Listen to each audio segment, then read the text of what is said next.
Hi, welcome back to Rambling Roxy's Adventures. Today I'm going to be reading one of the books that I wrote. I wrote a couple picture books about growing things since I love gardening. As you can tell with all the flowers, I spent a lot of time last fall planting all these bulbs so my twins could come out and destroy the flowers, and also pick them and get to hunt Easter eggs in them, so it's pretty exciting. So I want to kind of read this book to you, and feel free to share it with your littles and get them interested in learning how to grow flowers. This one is called Planting Dreams. I write under the name R.L. Walker, which was my maiden name, and I just thought that that would be a cool pen name to kind of keep for my books. So I wrote this one featuring my twins and their growing adventures. One of my favorite quotes is, "To plant a garden is to believe in tomorrow," and that's by Audrey Hepburn, and I kind of live by that motto. So let's go ahead and get started. "Look at all the lovely flowers in the park, and so many butterflies and bees," exclaimed Amelia as her friends nodded in agreement. Oliver responded, "Flowers are the bees' knees. They provide food for them, and the pollinators in return help the plants thrive." "Like how our lunch helps us survive," Alex said. All the friends looked thoughtful, and Amelia chimed, "Let's help feed the bees and make our own beautiful, colorful garden."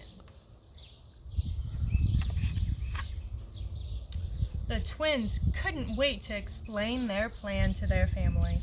"Mom, we are going to feed the butterflies and the bees, but we need help planting the seeds," Alexander exclaimed.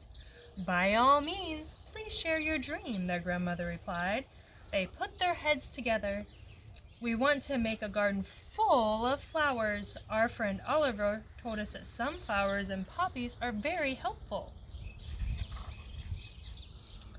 While looking at different seed packets with their grandparents, Amelia pointed towards some poppy seeds, while Alexander was looking at varieties of sunflowers. Alex held out a cheerful yellow sunflowers, aromatic lavender, and milkweed that he took from the seed tower. "Great choices, dear. These will look and smell lovely," their grandmother replied. "And Alex's zinnias and coneflowers are beautiful additions to the sage, rosemary, and mint are great herbs as well." Their mom showed them how to plant the seeds in the dirt, making sure that they were not too deep and not too shallow. "These flowers need lots of sun. That is why we chose this plot away from the tree's shadows. Remember to follow the directions on the back of the package," their mother encouraged. Each one used their hand trowel to plant rows of beautiful colored flowers. Alex said, "Remember, seeds like moist soil, so we need to water them and the seedlings until they're big enough and the roots can reach the deeper water. Whether it has rained or not, the best way to check to see if your plants need water is to check the soil. If it is muddy, you water too much. If it's damp, you are good for the day. And if the soil is dry and crumbly like sand, you need to give it a good drink." Alex asked, "Did you know that bees and pollinators are responsible for pollinating over 90% of the world's food, and that they are dying off in large numbers?" "Yes," replied their dad. "That's why we planted all the flowers and started a new beehive. A queen bee can lay up to 2,000 eggs per day, but not all of them survive to adulthood. So every new hive can make a difference, and it's important to not knock down a hive. If the bees are a bother, then a local beekeeper can relocate them to a place they can survive and thrive. The bees help us by pollinating our fruit trees and vegetables and provide us with delicious honey." Oliver exclaimed, "Wow, you guys really did it.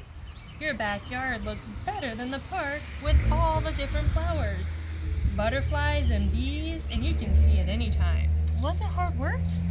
"Not really. The hardest part was deciding which seeds We wanted to plant because I wanted to do all of them. We spent a day planting them, a few days watering the plants, and now we just get to enjoy, Amelia responded. Leah replied, plus, look at how many pollinators you have helped feed. Maybe I'll ask my parents if we can make a small pollinator garden too. Dad loves not mowing this area if you need to bribe him. And your mom will love all the fresh flowers, Alex giggled. Amelia and Alexander have cut some lavender, sunflowers, and brilliant red poppies, making baskets of bouquets. Grandma is going to love these. They will add some cheer to her kitchen counter and brighten her day. We should not delay. Both of them run off carrying rainbows in their arms. Let's harvest some. We all have the bee safety suits so we don't get stung. I'm going to use the smoker to keep them from smelling danger and keep them all calm. Then I can collect the honey without upsetting and harming the bees. Dad explained, wow, this is so amazing. So much yummy honey. I can't wait to put them on Grandma's biscuits and all kinds of baked goods. Leah looked curious and asked, what can we make from dried flower petals? All kinds of things. We can glue the petals on paper and make our own bouquets that can last all winter. Or put them on the outside of candles, or put them in bags to make the house smell nice. We can put fresh ones on cakes and cook them in other foods, Amelia said as the group worked on some flower crafts. Now that the sunflowers have had their time in the sun, laughed their dad, here is a tip. We can pick the dead flowers and roast the seeds to make a delightful snack. Their mom laughed at the joke and helped them get things ready to bake. After they finished roasting them in the oven, they all got to try some. These will be great for baseball games and hiking trips. Don't forget to save some seeds so you can plant them again next year, their grandma exclaimed. But what about all the other seeds? Asked Amelia.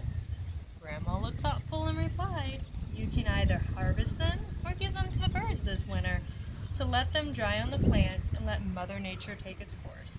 If you wait till it's snowing, you can see the birds better.